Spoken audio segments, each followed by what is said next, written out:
Bernard Hickey, good morning. Good morning. I've given you a lot of time this morning. You've got 6 minutes because you want to talk about LAQCs. There's whole magazines devoted to buying property with an LAQC because you can make money hand over fist and everyone's in on it, but it's costing us an arm and a leg. It's the biggest middle-class sport, how to avoid tax using LAQCs. They stand for Loss Attributing Qualifying Companies. That's where I zone out. That's as far as I get. And what it means is that you buy a rental property or several rental properties and you put them into this separate LAQC.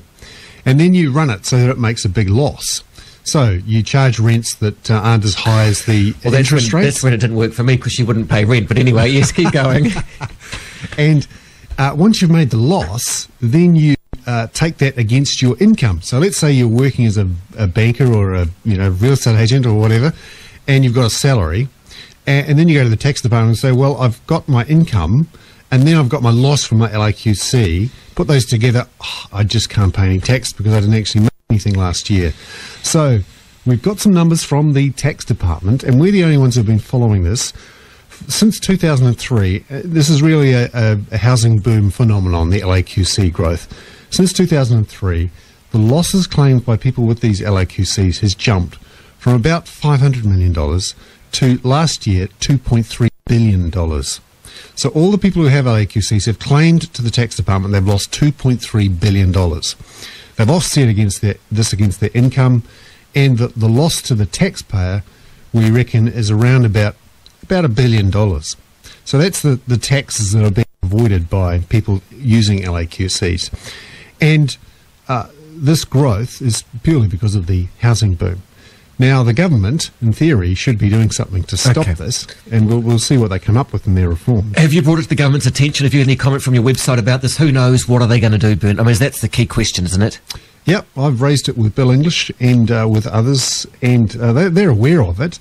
The trouble is, many of them are in on the game themselves. They all are. All MPs have LAQCs, don't they? When I presented to the banking inquiry, the opposition banking inquiry last week, one question I asked them was, who here in this room has an LAQC?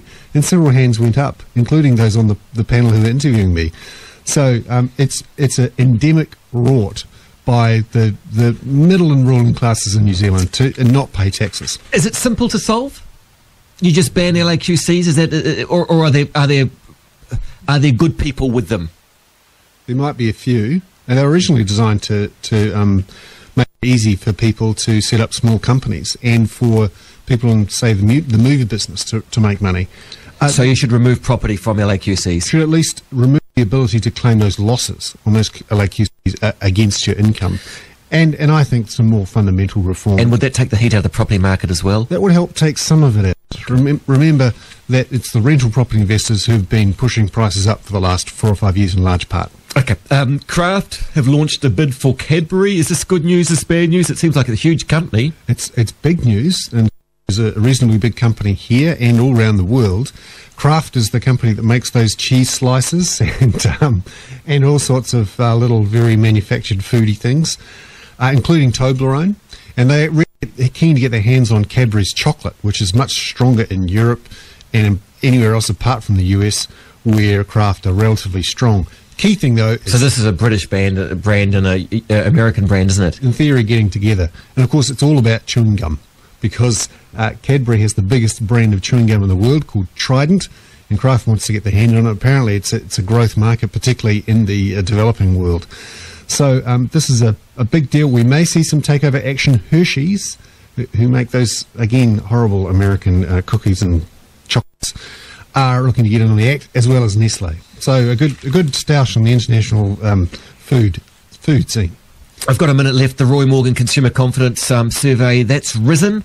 Yes, people are more confident. The housing market is helping them do that. We also saw some numbers out late yesterday from the Treasury saying that the recession, which they thought was going to be long and hard, may not be so long and hard. We may see the economy come out of it a bit sooner. I think we'll see a bit more when the Reserve Bank comes out with its figures on Thursday.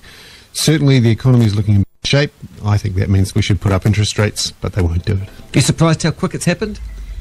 I'm surprised that it's the housing market that's driven it. Okay. Thanks so much, Bernard Hickey. You enjoy your time in Wellington. You go down tomorrow, do you? Tomorrow night. Okay, yes, catch you tomorrow anyway. Thanks very much, Bernard Hickey.